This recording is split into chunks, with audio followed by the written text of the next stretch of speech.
Today we're going to start with chapter 7 of the book, The Places That Scare You. And this is about loving kindness. And this is the first of a number of chapters, the chapters that are going over the 4 limitless ones. The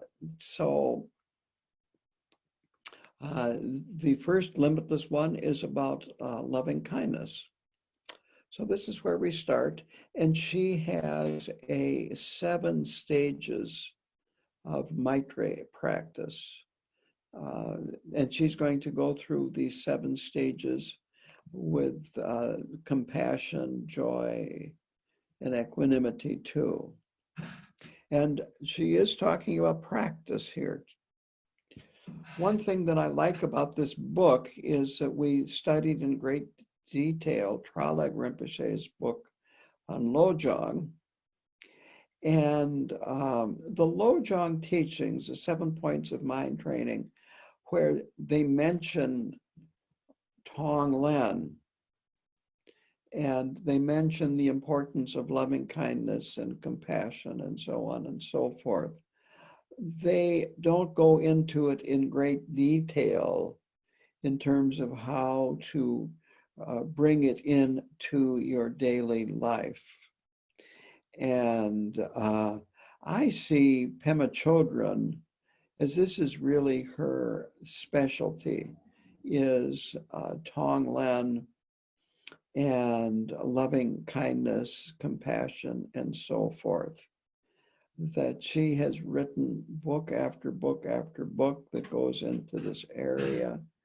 And so I think it's really good to have her take on Lojong and Tonglen in particular, because she gets into the nitty-gritty, into specific instances and people that she has worked with and how she has worked with this in her own life. And so it's very, very personal and experiential. So this chapter on loving kindness is about interdependence or interconnectedness. That as we keep working on opening up our minds and avoiding them from shutting down when we get into difficult situations, we're going to face more and more of our fear and more of our discomfort. And this is what Bodhisattva training is all about. If we are not facing these, we are not practicing effectively. So she says that cultivating Maitreya, or loving kindness, is absolutely essential. And she calls this practice, quote, placing our fearful mind in the cradle of loving kindness. That's on page 42. So what we're getting into here is unconditional love. That loving ourselves without conditions, loving ourselves even though we might feel that we are unlovable, that we have done very many bad things, and so forth, that we still can love ourselves unconditionally without us having to earn our own love. She uses the analogy of a mother bird caring for her chicks. And the chicks are ugly, but the mother bird still cares for the chicks until they get old enough to fly away and leave the nest. And she says, we are both the mother bird and the ugly chicks. So it's very important for us to train in being a loving mother bird or a loving mother, to kind of let go of that analogy, but also train in loving the person that we are while aspiring to become a bodhisattva. So we have to accept ourselves, warts and all.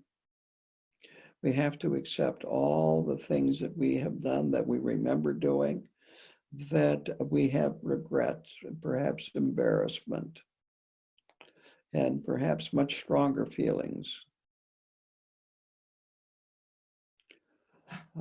So it's accepting us as we are, with all our warts, all our faults, all our negative actions that we have done in the past, but then encourage ourselves to grow, to develop our qualities, and to weaken our bad habits.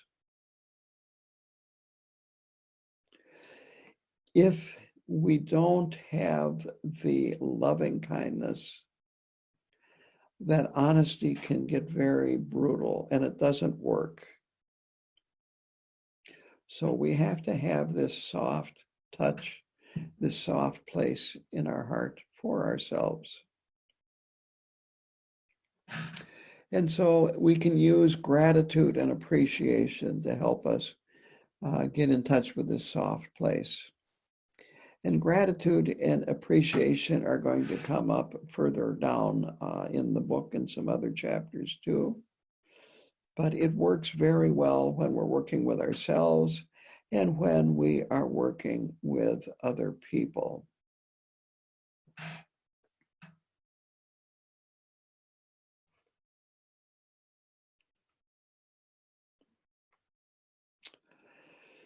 So we need to have this awareness of what's going on inside our minds.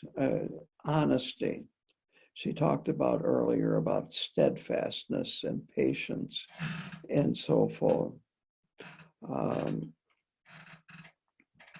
So when we see things, when we see us putting up walls to block, you might say, the pain of the world, to block our awareness of things that we have done that we have regret and maybe guilt and so forth about. Even this can be used to help progress, to travel the Bodhisattva path. So just working on being aware of what's going on and our faults and so forth is extremely helpful. So even if it happened a week ago, we can practice on becoming aware more quickly after. You might say we lose it, we give in to neurosis, we shut down, we get angry or whatever. By using it, even if it's a week later, even if it's a month later, this helps us heighten our awareness, and it helps us become aware of it sooner in the future. So any kind of interaction that we have with ourselves and with other people is useful for Bodhisattva training, extremely useful. We use everything.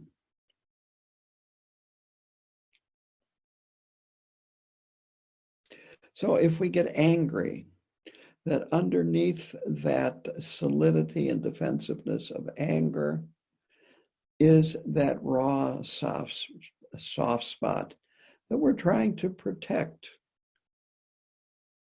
We feel vulnerable. And that is that unshielded quality of bodhicitta, that raw, soft spot.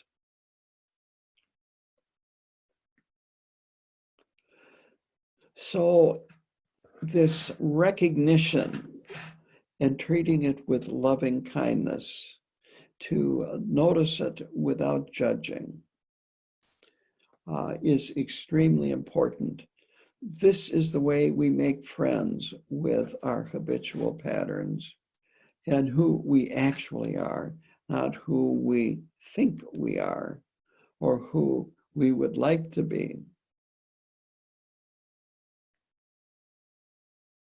This leads to understanding ourselves, and it leads to understanding others, because we will find that others are a lot like us, a lot more than we realize. And the better we understand ourselves, the better we understand other people. So now she goes into these 7 stages of formal Maitreya practice. And it starts out with a session of sitting meditation, meditating, following the breath, counting the breath. And when you get lost, just come back to counting the breath. So after doing some sitting meditation, and I would recommend 5 to 10 minutes. I think 10 minutes is not too much. Yeah, it would be better than 5 minutes. Then we start by working with engendering loving kindness for ourselves. And so the first line of the 4 immeasurables is, may I and others enjoy happiness and the root of happiness. What I find interesting is usually when it's translated into English, it doesn't say I and others. It just says, may all beings enjoy happiness and the root of happiness. But she is stating it this way so that you remind yourself that you are included in this aspiration. In fact, this is where we're starting with the stage 1. And she recommends putting happiness in your own words.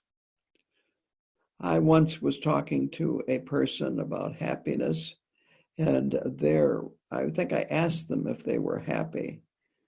And the response was, quote, happiness is such a vague concept. And I was asking, by the way, because to me, the person seemed unhappy. But anyway,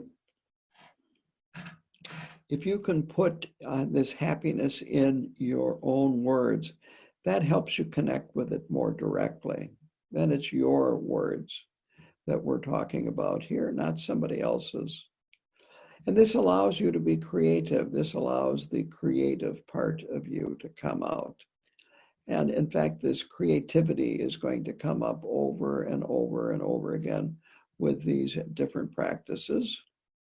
And through these practices, of course, we are creating the person that we would like to become, and that is a Bodhisattva. So this is all very creative.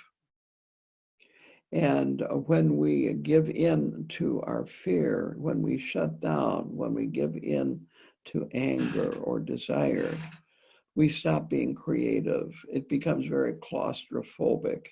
There are few choices for us to make. It's all impulsive. So creativity is a very good word here.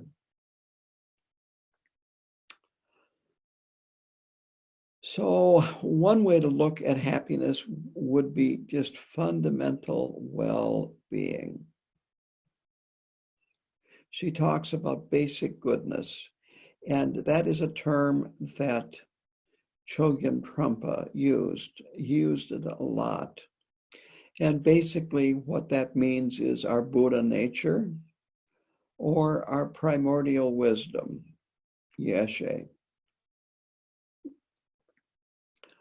So this idea that we are basically good underneath it all, underneath all the negativity, the pain, the suffering, and so forth, is this basic goodness or this Buddha nature.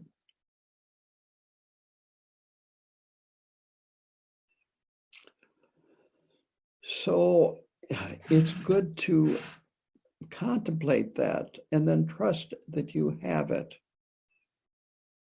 Trust that the Buddha was right.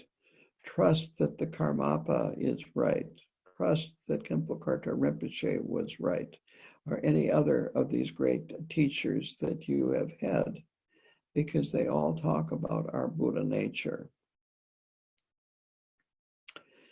And so she says to just contact or recollect an honest feeling of goodwill that you have had at some point in time and expand on it.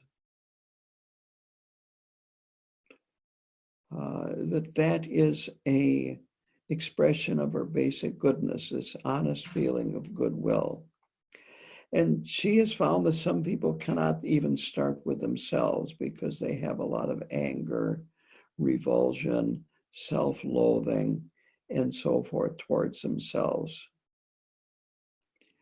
And if you can't start with yourself, again, don't go heaping blame and guilt and self-loathing on you for not being able to do that. Start with somebody else. A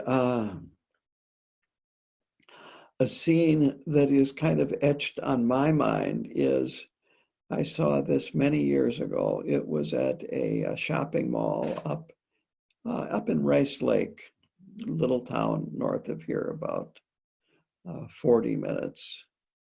And there was this man that had his biker outfit on. The leather, the chains hanging on his pants, the leather jacket with the leather snaps and studs and everything. And he was only carrying one thing, and it was a clear plastic bag that had water in it. And there was a goldfish in that water swimming around. That he liked a goldfish. So start with a pet if you can't start with developing this warm feeling towards yourself. Start wherever you are, whatever works, and then build on that. That's the important thing. So this is the first stage, to actually aspire to and engender, may I enjoy happiness and the root of happiness. May I and others, but here the emphasis on stage one is with yourself, if you can feel that honestly. Stage two then is expanded to somebody that we are easily, we feel love easily towards that person. Could be a parent, it could be a spouse, it could be a son or a daughter. It could be a grandparent, or a pet. It could be any being that you have warm feelings towards, where you can feel, may this being have happiness and the root of happiness. Traditionally, in Tibetan Buddhism, since there is reincarnation, it is taught that we have had an endless series of previous lives. There is no beginning, that universes come and go, and that from the beginningless beginning until the present, we have been in samsara and gone through an endless series of births and deaths. And as a result of that, every other being out there has been a mother to us in a past life.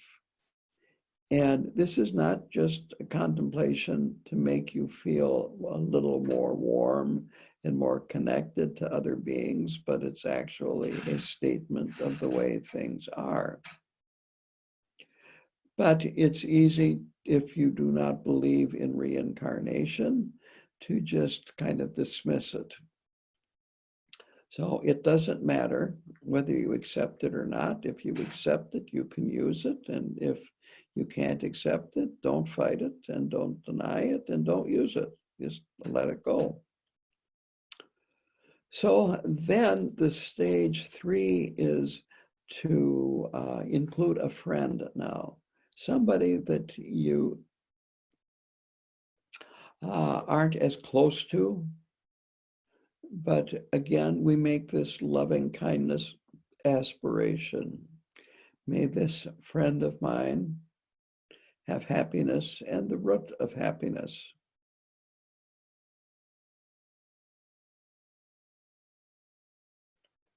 This might be a little more difficult because a lot of times when it comes to other people, we have a mixture of emotions that sometimes we really care for them and really like them.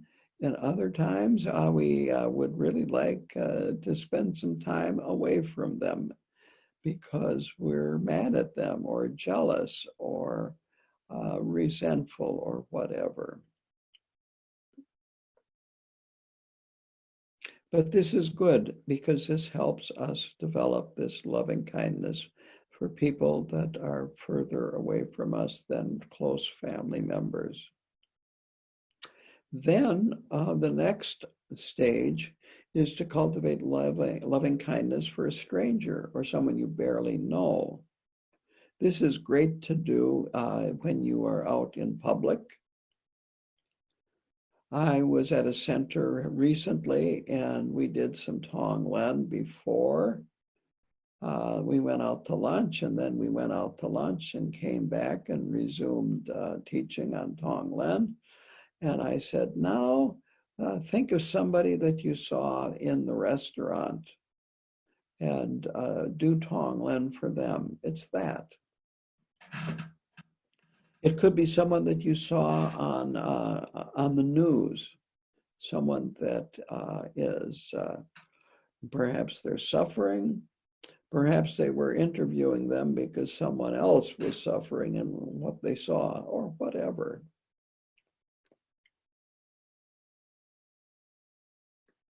But the idea is to generate loving kindness, this aspiration that may this stranger have happiness and the root of happiness. And while you're doing that, then watch your heart. See, does it open or does it close or is it unchanged? And if you find yourself shutting down, don't be judgmental, just vow to do better next time. And vow to keep that awareness up. If you are aware, at least you're not shutting down totally, like you probably used to.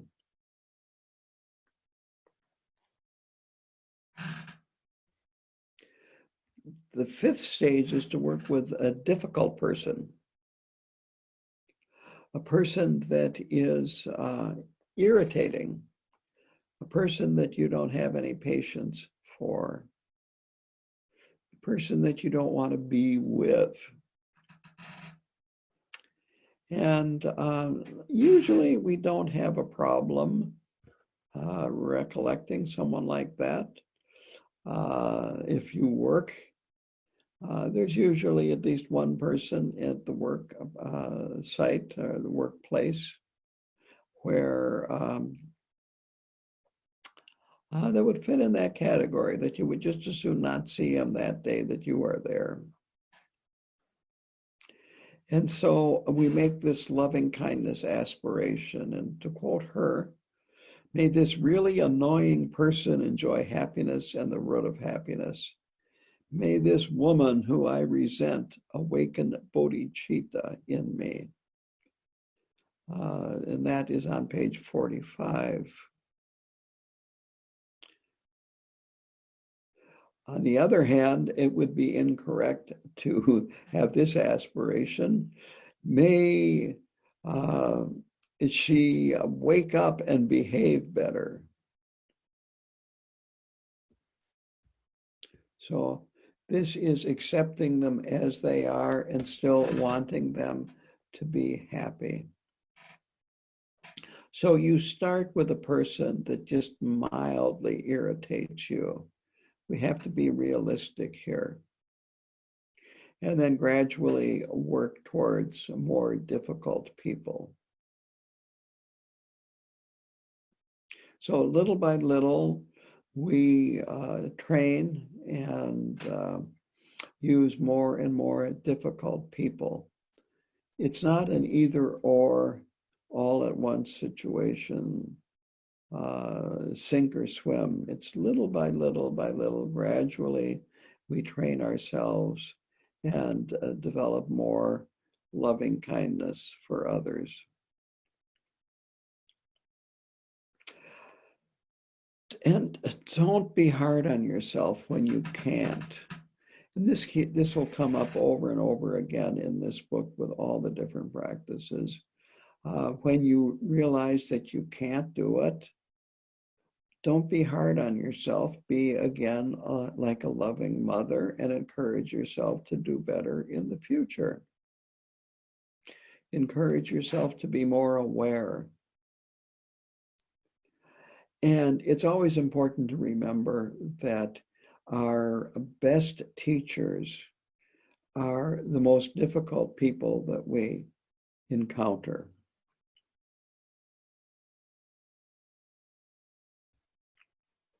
So now the stage 6 is, she calls it completely dissolving the barriers. So what we do is we think of all of the people that we have been working with now in stages 1 through 5. Ourselves, somebody close to us, a friend, a stranger, and somebody that we have a resentment for. And we imagine that all of them are in front of us and that we care about these. Even the enemies, the difficult people. And then we try to engender equal loving kindness for all. May all of these people have happiness and the root of happiness without exception. And then the 7th stage is to expand it to the universe. So we start small. It could be your house, and then to the neighborhood, then your city. If you wanted to, your state, your nation, the earth, and finally the universe.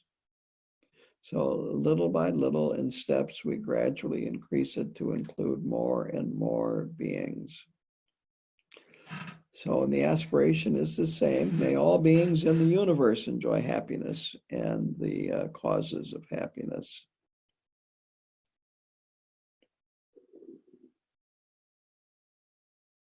And she says that this is basically the same as saying, quote, may the whole universe be at peace.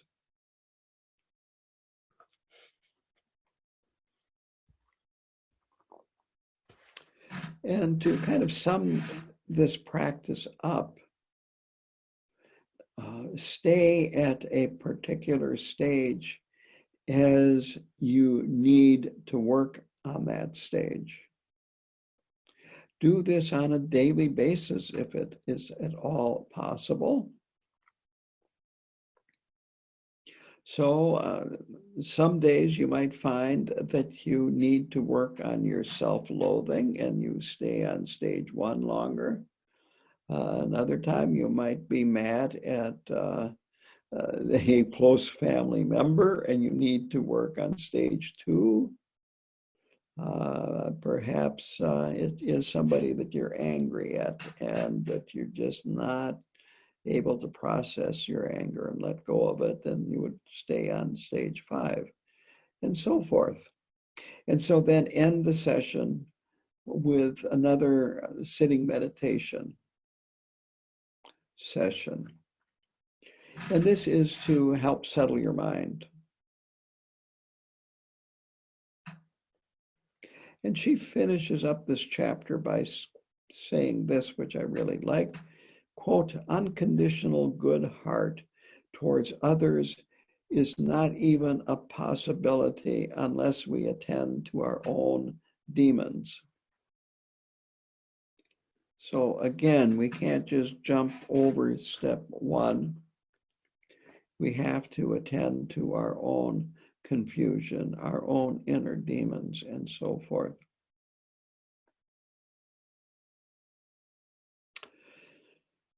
So to kind of sum up a schedule, if you would do this on a daily basis, and I would recommend it actually if you can fit it in, is you would start with 5 to 10 minutes of sitting meditation, and then you would go through the 7 stages, spending time on the stage that you feel you need to spend time on that day.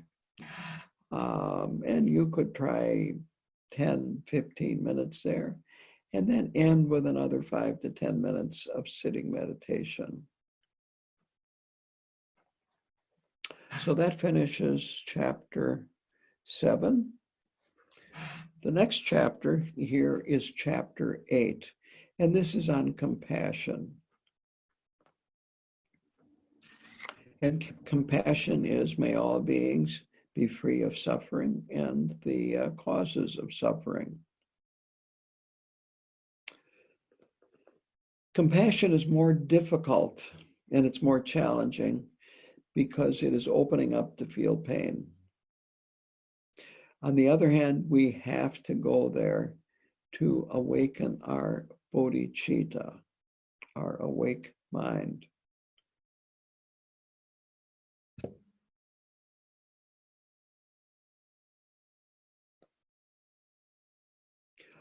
So it is a practice to open us up to our own pain and especially the pain of other beings. That if we can imagine extremely painful experiences that other people have had, that can help us. She talks about imagining an animal that is about to be slaughtered. And she also talks about the image of a mother with no arms watching her child being swept away in a raging river.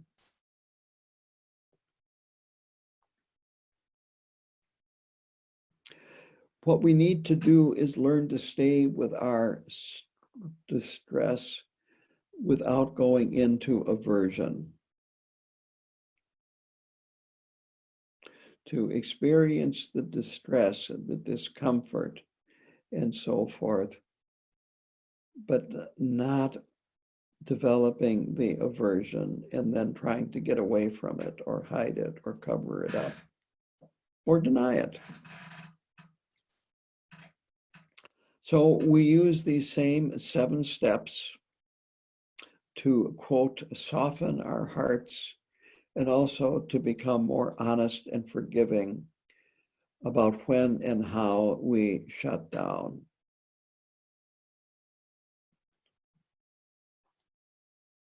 So this is, again, getting to know ourselves very, very well.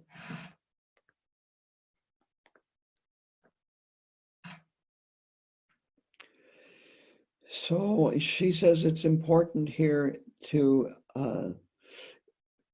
use our whole experience, not just when we are able to be compassionate, that we learn more when we fail to generate compassion than when we do generate compassion. There's a saying in Tibetan Buddhism, which is our worst enemy is our best teacher.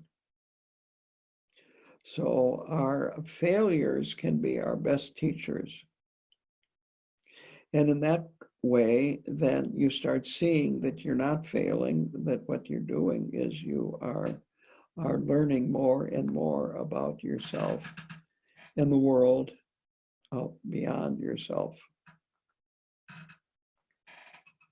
So on page 50, she has a quote that I thought was very good. Only when we know our own darkness well can we be present with the darkness of others.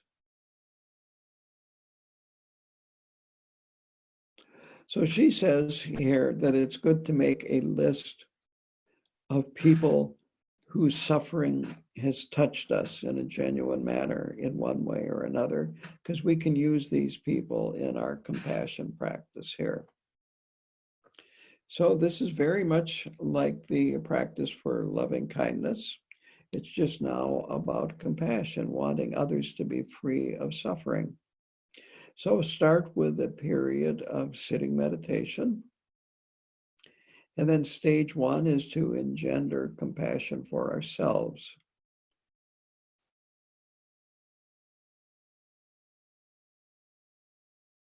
May I be free of suffering, and the root of suffering is the short little prayer or aspiration. And again, she said, be creative here.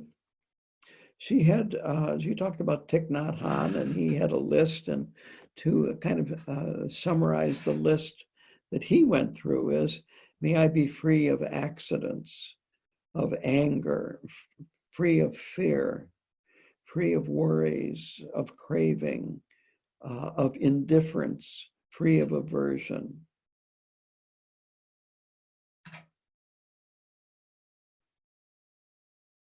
All of those things cause us discomfort and suffering. So may I be free of suffering and the root of suffering, and then go into it in detail about things that you might say you're on your mind today or this week that have been causing you stress and suffering and so forth. So then stage 2 is to expand it to someone who is easy to have compassion for on your list. And be specific and be creative. This is really important, is to be specific and be creative.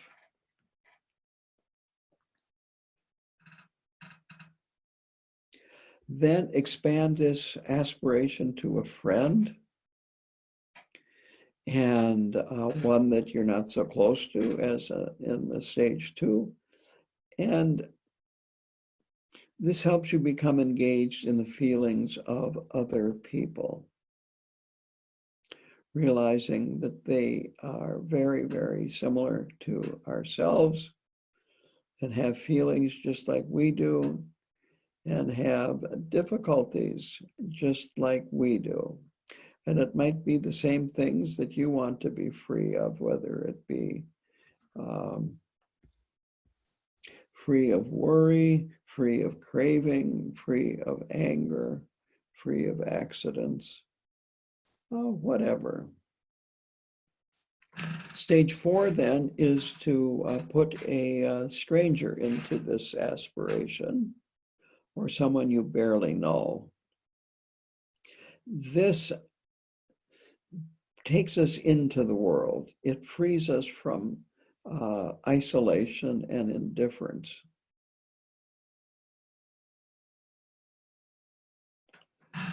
And just because you feel isolated doesn't mean that others are isolating you.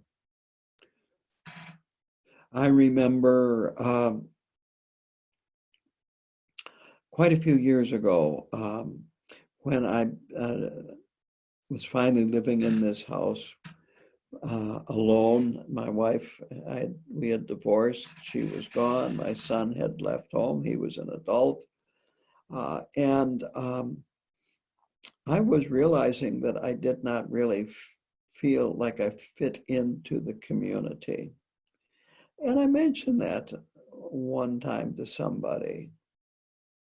And he didn't feel that way about me. He felt I fit into the community. This was before I was a Buddhist monk, by the way. So I was not wearing my robes. I was just dressed in ordinary, you might say, street clothes. But it's really easy to feel isolated and different from everybody else. And this can help cut through that, because a lot of times it's our self-isolation, our fear that we're talking about here, when we shut down rather than open up. And this brings us out of our shell, brings us out of our cocoon, our prison. And it helps us realize that we are not that different from other people. And in a way, we're not isolated, that it's just our perception that makes us isolated. So the stage 5 is a difficult, irritating person. And this really shows us our fears, our walls, our aversions. And it's really powerful. And she reminds us that we hurt ourselves when we harden our hearts against anyone or any particular group of people. She says here on page 52, quote, "The fear habit, the anger habit, the self-pity habit, all are strengthened and empowered when we continually buy into them. And we interrupt the habit when we do something different." And this is definitely doing something different. Make a compassionate aspiration for this person, this irritating person. And by doing this, we, in her words, free up our ability to hear the cries of the world. Stage 6 is completely dissolving the barriers, as I have mentioned in the last chapter. And so we include people in stages 1 through 5. And we make this compassionate aspiration that all of them be free of suffering and the causes of suffering, that they no longer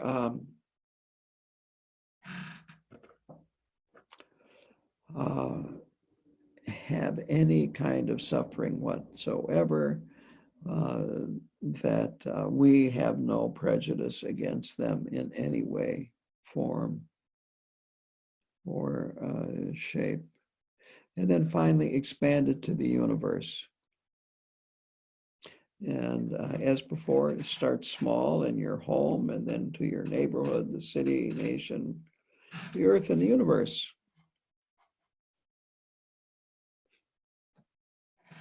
And then finally, she says to take this practice out into the world when you go out.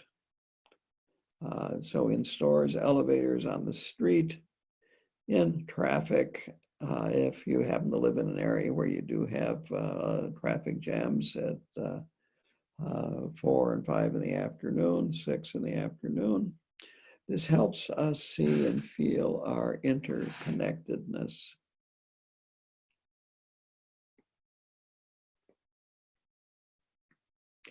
So she finishes up this chapter by saying the best way to serve ourselves is to love and care for others.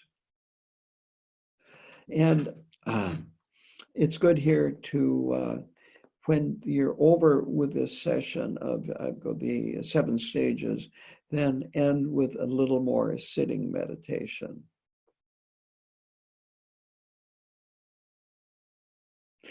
And so you could do this practice here after doing maybe a week of the previous loving kindness practice.